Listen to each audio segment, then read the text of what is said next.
बहुत ही खतरनाक fighter jet Putin को डराने पहुंचे हैं। ये फाइटर जेट रूस को उसकी हद बताने पहुंचे हैं।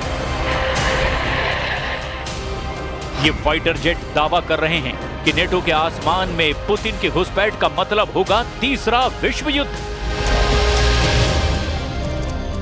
नेटो सोच रहा है कि पुतिन घबरा जाएंगे। नेटो के दिलो दिमाग पर सिर्फ और सिर्फ पुतिन को बैकफुट पर रखने का जुनून सवार है। लेकिन क्या इन पैंतरों से यूरोप की सरहद से दूर रहेंगे पुतिन? क्योंकि रूस के बॉर्डर पर गूंज रही नेटो के विमानों की गड़गड़ाहट अब मॉस्को तक गूंज रही है। नेटो की एयरफोर्स बता रही है कि वो पुतिन की चौखट पर पहुंच चुकी है और अब रूस की खैर नहीं। अमेरिका, ब्रिटेन और बाकी नेटो देशों ने रूस के बॉर्डर के पास 12 घंटे तक विमान उड़ाए हैं। आर्कटिक महासागर की तरफ से दक्षिण की तरफ, बाल्टिक सागर और यूक्रेन की आखिरी सरहद तक इन विमानों ने रूस को चैलेंज किया है। 12 घंटे तक नेटो के विमानों ने रूस की जंग की तैयारियों की टोह ली है। 12 घंटे तक नेटो के विमानों ने रूस के बॉर्डर की तरफ हर मोर्चे को स्कैन किया है। 12 घंटे तक नेटो की एयरफोर्स इतनी ज्यादा एक्टिव रही जितना वो पिछले 3.5 साल में नहीं हुई, और यूक्रेन युद्ध के दौरान वो पूरी पिक्चर से गायब थी। आखिर पुतिन के बॉर्डर के पास नेटो की वायुसेना क्यों जुट रही है? डोनाल्ड ट्रंप और उनके नेटो गुट के लीडर पुतिन को आखिर क्या मैसेज देना चाहते हैं? क्योंकि ऐसी टक्कर का नतीजा सिर्फ और सिर्फ रूस बनाम नेटो का युद्ध नहीं होगा, ये पूरी तरह वर्ल्ड वॉर भड़काने वाला कदम है जिसे पुतिन माफ नहीं करेंगे। इस बात की गारंटी तो रूस बार बार यूरोप को दे रहा है। रूस पर नजर रखने के लिए भी बड़े टोही विमानों में RC-135 सर्विलांस जेट शामिल हैं। इसके अलावा P-81 भी शामिल है जो आर्कटिक महासागर के आसपास रूस की नौसेना पर निगरानी रख रहा है, जबकि RC-135 नेटो की पूर्वी सरहद पर रूस के कम्युनिकेशन और रडार सिस्टम को ट्रैक कर रहा है। इन विमानों को एयर कवर देने के लिए नेटो के फाइटर जेट भी लगातार आसमान में मौजूद रहते हैं। वहीं ये लॉन्ग रेंज तक उड़ान भर रहे हैं और बिना उतरे हुए अपने मिशन को अंजाम दे रहे हैं। इसके लिए नेटो के टैंकर विमान भी लगातार यूरोप का चक्कर लगाते रहते हैं। पुतिन को लेकर इतना ज्यादा प्रेशर यूरोप में पहले नजर नहीं आया। जाहिर है कि यूरोप के लिए अक्टूबर का महीना बहुत ज्यादा दबाव लेकर आया है, क्योंकि अक्टूबर के महीने में ही पुतिन ने लॉन्ग रेंज से कई शिकार कर डाले हैं। ये दावा उनके दुश्मन कर रहे हैं। यूक्रेन के बाद पोलैंड के साथ रोमानिया, इसके अलावा एस्टोनिया और डेनमार्क, इन देशों पर पुतिन का ड्रोन वाला खतरा मंडरा रहा है।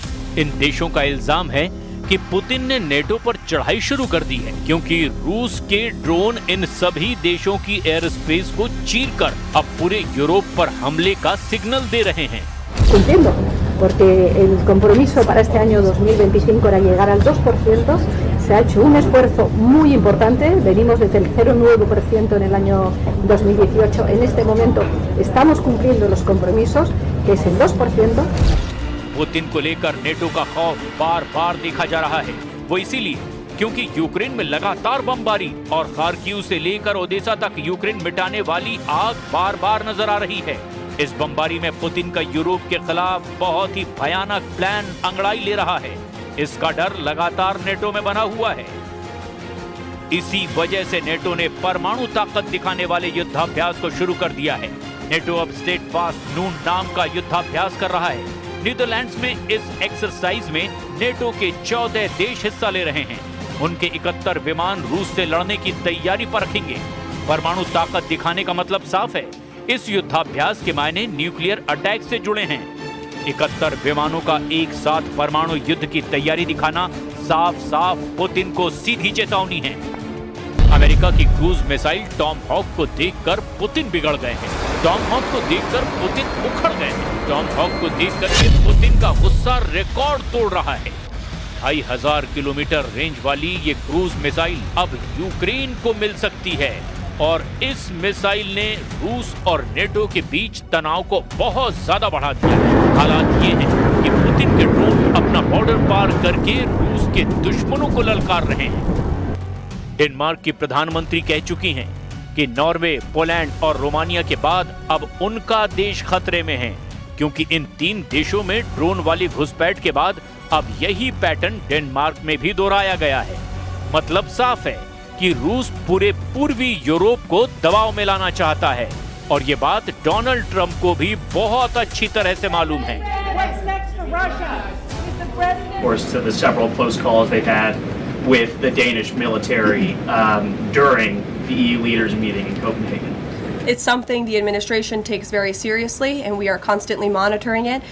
The National Security Council here at the White House is in constant correspondence with our NATO allies, and the president speaks to many of them as well. Ukraine को लगातार नेटो से long range के हथियार मिल रहे हैं और ऐसे ही हथियारों से ज़ेलेंस्की ने अब डोनेट्स्क के उन इलाकों पर हमला भी शुरू कर दिया है जो अब तक यूक्रेन के तोपखानों से दूर थे। डोनेट्स्क में एक शॉपिंग सेंटर पर यूक्रेन ने ड्रोन अटैक किया और फिर ऐसे सब कुछ राख हो गया। ऐसी आग देखकर पुतिन का पारा गर्म हो जाता है और फिर यूक्रेन के हर बड़े शहर पर रूस के ड्रोन और क्रूज मिसाइल बरसने लगती हैं। Зарядами отчет свидетельствует обнаруженные на месте фрагменты, которые будут изъяты и направлены на экспертизу для уточнения конкретного типа и модификации. Кроме того, в ходе осмотра места обстрела установлено, что значительные повреждения получила гражданская инфраструктура. Практически уничтожен торговый. यूक्रेन को हाइमार्स रॉकेट की सप्लाई तेज हो गई है। बाइडेन ने जो रॉकेट सिस्टम ज़ेलेंस्की को दिया था, उसके कारतूस अब डोनाल्ड ट्रंप सप्लाई कर रहे हैं। 100 किलोमीटर की रेंज में ये रॉकेट सिस्टम रूस की सेना के उन अड्डों तक पहुंच सकता है जो अभी तक ज़ेलेंस्की की रेंज में आसानी से कवर नहीं होते थे। यही वजह है कि रूस अब यूक्रेन को हथियार सप्लाई करने वाले देशों को टारगेट कर रहा है। ये दावा यूरोप का है। रूस को गुस्सा दिलाने वाला एक बड़ा कदम जर्मनी ने भी उठाया है।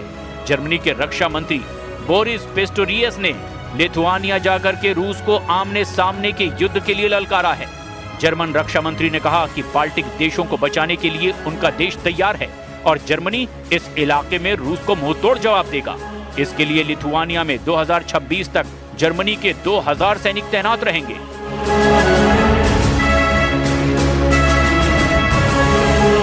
पुतिन की तैयारी चौतरफा नजर आ रही है। वो युद्धाभ्यास करके समंदर से ज़िरकॉन हाइपरसोनिक मिसाइल भी फायर कर रहे हैं।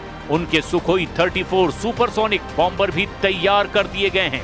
रूस और बेलारूस अपनी सेनाओं के बीच तालमेल बढ़ाने के लिए किसी भी हद तक जाने को तैयार हैं। पोलैंड इस तैयारी का सबसे बड़ा नुकसान उठा सकता है, इसकी आशंका पूरे नेटो को है।